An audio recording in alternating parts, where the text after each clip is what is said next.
والسلام علی نبینا الکریم اما بعد۔ امام حاکم رحمۃ اللہ علیہ مستدرک حاکم کے اندر رسول مکرم علیہ الصلاۃ والسلام کے متعلقہ ایک واقعہ نقل کرتے ہیں۔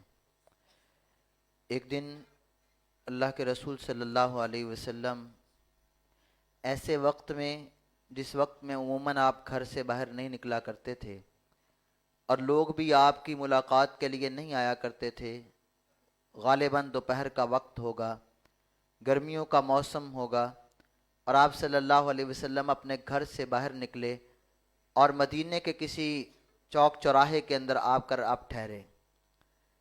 آپ وہاں پر موجود تھے کہ کچھ لمحات کے بعد سیدنا ابو بکر صدیق رضی اللہ تعالیٰ عنہ تشریف لائے۔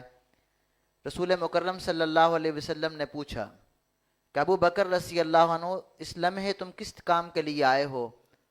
کہنے لگے اللہ کے نبی صلی اللہ علیہ وسلم میرے دل میں تمنا یہ تھی کہ گھر سے نکلوں، آپ صلی اللہ علیہ وسلم کے چہرہ اقدس کو دیکھوں اور آپ سے ملاقات کا شرف حاصل کروں۔ اس امید سے گھر سے نکلا اور اللہ نے یہ ملاقات کروا دی ہے، میں یہ تمنا لے کر نکلا تھا۔ آپ ٹھہر گئے، ابو بکر رضی اللہ عنہ بھی ٹھہر گئے۔ کچھ لمحات کے بعد سیدنا عمر بن خطاب رضی اللہ تعالیٰ عنہ تشریف لائے۔ آپ نے پوچھا عمر رضی اللہ عنہ اس وقت کس ارادے سے آئے ہو؟ کہنے لگے اللہ کے نبی صلی اللہ علیہ وسلم ما اخرجنی الا الجوع، بھوک بہت لگی تھی اور بھوک نے ستایا تو گھر سے باہر نکل آیا، میں تو اپنے بھوک کی تڑپ کی وجہ سے گھر سے باہر نکلا ہوں۔ رسول اللہ صلی اللہ علیہ وسلم نے فرمایا کہ انی قد وجدت بعد ذلک، میں بھی تھوڑی سی یہی بات محسوس کر رہا ہوں کہ مجھے بھی بھوک لگی ہوئی تھی اور میں بھی بھوک سے ستایا ہوا ہی گھر سے باہر نکل آیا تھا۔ تو آپ صلی اللہ علیہ وسلم نے جب دیکھا کہ میرے ساتھی کو بھی بھوک لگی ہے تو آپ صلی اللہ علیہ وسلم اپنے دونوں ساتھیوں کو لے کے اپنے ایک صحابی ابو الہیثم رضی اللہ تعالیٰ عنہ کے گھر کی طرف چل پڑے۔ ان کا ایک باغ تھا کھجوروں کا، گھر کے ساتھ ہی پانی تھا۔ ان کے گھر میں پہنچے، والہانہ استقبال کیا، آپ کو تشریف رکھنے کے لیے کہا۔ آپ صلی اللہ علیہ وسلم کو کھجوریں اور ٹھنڈا پانی پیش کیا گیا، آپ نے اور آپ کے صحابہ نے وہ کھائیں تو اللہ کے نبی صلی اللہ علیہ وسلم نے فرمایا والذی نفسی بیدی، مجھے اس ذات کی قسم ہے جس کے ہاتھ میں میری جان ہے، ھذا الذی من النعیم الذی تسألون عنہ یوم القیامہ، یہ جو تم نے کھجوریں کھائی ہیں، پانی پیا ہے، یہ وہ نعمتیں ہیں کہ جن کے بارے میں کل قیامت کے دن اللہ نے سوال کرنا ہے۔ ظل بارد ورطب طیب وماء بارد، آپ نے فرمایا اللہ تعالیٰ نے گرمی کے موسم میں تمہیں ٹھنڈا سایہ عطا کر دیا ہے، تمہیں بھوک لگی تھی اللہ نے کھجوریں تمہیں عنایت کر دی ہیں، تمہیں پیاس لگی تھی ٹھنڈا پانی مل گیا ہے، یہ کائنات کے رب کا انعام ہے۔ تو نعمت کتنی بھی ہو اللہ ذوالجلال والاکرام اس کا حساب کرے گا، ہمیں اللہ کی نعمتوں پہ اللہ کا شکر ادا کرنا چاہیے۔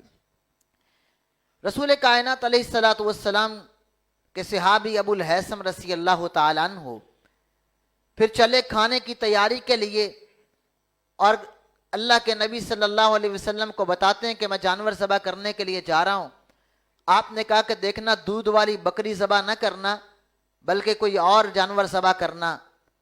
پھر آپ نے پوچھ لیا ابو الہیثم تم ساری یہ خدمت خود کر رہے ہو، کہیں کھجوریں، کہیں پانی، کہیں یہ ساز و سامان، اب تم جانور ذبح کرو گے، اس کا گوشت کاٹو گے، کھانا بناؤ گے، یہ سارے کام کیا تیرا کوئی خادم نہیں ہے؟ مدینے کے اس دور میں لوگوں کے گھروں کے اندر خادم ہوتے تھے، نوکر غلام ہوتے تھے، کام کاج کرتے تھے، تیرا کوئی خادم نہیں ہے؟ کہنے لگے اللہ کے نبی صلی اللہ علیہ وسلم میرے پاس خادم نہیں ہے۔ آپ صلی اللہ علیہ وسلم نے فرمایا کہ جب ہمارے پاس کسی جنگی فتح میں قیدی بن کر آئیں اور پھر ایسا موقع آئے تو تم ہمارے پاس آنا، میں تمہیں کوئی غلام عطا کر دوں گا جو تیری خدمت کیا کرے۔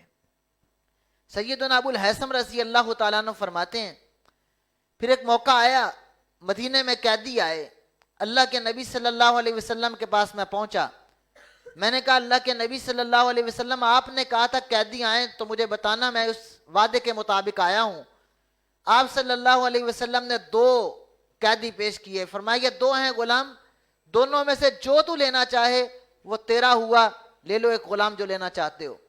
لیکن کمال صحابی تھے، کہنے لگے اللہ کے نبی صلی اللہ علیہ وسلم میں اپنا اختیار استعمال کرتے ہوئے آپ سے مشورہ کرتا ہوں کہ آپ مجھے مشورہ دیں دونوں میں سے میں کون سا غلام لوں۔ اب بات جب مشورے پہ آ جائے تو المستشار مؤتمن، جس سے مشورہ لیا جاتا ہے وہ امین ہوتا ہے، امانت دار ہوتا ہے۔ تو نبی مکرم صلی اللہ علیہ وسلم نے فرمایا کہ اے ابو الحیثم یہ والا غلام لے لو دو غلاموں میں سے، اس کی خوبی یہ ہے کہ یہ نمازی آدمی ہے، مسلمان ہے، نمازی ہے، اور میں پسند کرتا ہوں کہ تیرا خدمت گزار نمازی ہونا چاہیے۔ پھر اللہ کے نبی صلی اللہ علیہ وسلم نے ایک وصیت کی کہ ابو الحیثم اس کے بارے میں اچھائی کے ساتھ پیش آنا ہے۔ اب اس واقعے کی روشنی میں میں کچھ باتیں آپ کے سامنے عرض کرنا چاہتا ہوں۔ سب سے پہلی بات، جب انسان کو بھوک لگی ہو تو بھوک کا اظہار کسی کے سامنے کر سکتا ہے کہ مجھے بھوک لگی ہے، اور پھر جو ذمہ دار آدمی ہوتا ہے وہ کسی آدمی کے ساتھ اگر تعلق اچھا ہے تو خود بھی اس کے گھر میں دعوت کے لیے جا سکتا ہے، اپنے ساتھیوں کو بھی لے جا سکتا ہے تاکہ ان کی یہ بھوک والی کیفیت دور ہو جائے اور ان کو کھانا نصیب ہو جائے۔ آدمی کسی کے ہاں دعوت کے لیے خود بھی جا سکتا ہے کہ ہمیں کچھ کھلایا پلایا جائے۔ پھر اس کے بعد چاہے انسان جس مقام پر بھی ہے، چھوٹی سی معمولی نعمت بھی اس کو معمولی نہیں سمجھنا چاہیے، انسان کو اللہ کی ہر نعمت کو بڑا سمجھنا چاہیے۔ پیغمبر کائنات کی سیرت طیبہ آخرت کی فکر پہ مبنی تھی، اللہ کی نعمتوں کی یاد پہ مبنی تھی اور اللہ کے شکر پر قائم تھی۔ اللہ کے نبی صلی اللہ علیہ وسلم اللہ کی نعمتوں کا احساس کیا کرتے تھے۔ پھر ایک انسان کا بھی احساس ہے کہ اکیلا ہی آدمی محنت کام کاج کر رہا ہے تو اس کے بارے میں خود سوچا تیرا کوئی خادم ہے، نہیں ہے تو آنا، میں خادم تمہیں عنایت کر دوں گا۔ تو جو آدمی ذمہ دار ہو اس کو اپنے ماتحت افراد کے بارے میں ان کی سہولیات کا بھی خیال کرنا چاہیے۔ پھر اللہ کے نبی صلی اللہ علیہ وسلم کے پاس غلام آتے ہیں تو ترجیح کیا ہے کہ نمازی تیرا غلام ہونا چاہیے۔ کبھی ہم نے بھی سوچا ہے کہ ہمارے گھر میں کام کرنے والے کیسے ہیں، ہماری دکانوں کے ملازم کیسے ہیں، ہمارے جن سے تعلقات ہیں وہ کیسے ہیں۔ ہم نے نوکر چاکر غلام تو دور کی بات ہے، کبھی ساتھ بیٹھنے والے، کام کاج کرنے والے، اپنے شریک کاروبار کے بارے میں بھی یہ نہیں سوچا کہ یہ نمازی ہے کہ نہیں نمازی، لیکن کونین کے تاجدار کی پاکیزہ سوچ ہے کہ میرے صحابی ابو الحیثم تیرے گھر کے اندر تیرا خادم بھی ہو تو نمازی ہے، جب تو نے مشورہ مجھ سے کیا ہے تو میں تجھے یہ کہتا ہوں تو نمازی آدمی کو پسند کر لے۔ اور ساتھ آپ نے کیا کہا کہ تجھے وصیت کرتا ہوں اس سے اچھا سلوک کرنا، اسی کا فیہ بمعروف۔ ابو الحیثم رضی اللہ تعالیٰ عنہ نے جب نبی صلی اللہ علیہ وسلم کی یہ بات سنی کہ غلام تو دے دیا ہے، نوکر ہے، خادم ہے، ملکیت میں آ گیا ہے، لیکن پھر بھی اچھا سلوک کرنا ہے، گھر میں گئے، بیوی سے بات کی، اللہ کے رسول نے یہ خادم دیا لیکن یہ وصیت بھی کی ہے کہ اپنے ماتحت افراد کے ساتھ تو نے خیر کا کام کرنا ہے اور اس خادم کے ساتھ معروف سے پیش آنا ہے۔ وہ بیوی کہنے لگی تجھے پتہ اللہ کے نبی صلی اللہ علیہ وسلم کی اس بات کا کیا مطلب ہے؟ کیا تم پورا کر پاؤ گے کہ نوکر غلام ہو اور اس کے ساتھ تم معروف کا معاملہ؟ کہنے لگے یہ بڑی مشکل بات ہے، انسان ہے، غصہ بھی آتا ہے، معاملات بھی ہوتے ہیں۔ کہنے لگے اس کا حل سوچو۔ کہنے لگے میرے پاس ایک ہی حل ہے کہ میں اس کو آزاد کر دوں، یہی اس کے ساتھ معروف ہے تاکہ اللہ کے نبی کی بات پر میں وصیت پہ عمل کر پاؤں۔ ابو الحیثم لے کر تو غلام آئے تھے خدمت کے لیے، لیکن پیغمبر کائنات کی ایک وصیت کو جب سمجھ لیا کہ ماتحت افراد کے ساتھ اچھے سلوک سے پیش آنا ہے، غلام کو آزاد کر دیتے ہیں۔ کہتے ہیں اللہ مجھ سے نبی کی وصیت میں کوئی کمی نہ ہو جائے۔ یہ صحابہ کا ذوق آخرت تھا، اللہ کا ڈر تھا، خشیت الہی تھی کہ اپنے ماتحتوں کے ساتھ اچھا سلوک کرنا ہے۔ تو مجھے اور آپ کو بھی یہ بات ذہن میں رکھنی چاہیے کہ سیرت طیبہ کا ایک ایک لمحہ اور ایک ایک پہلو ہمارے لیے سبق دیتا ہے۔ اللہ ذوالجلال والاکرام ہمیں عمل کی توفیق عطا فرمائے۔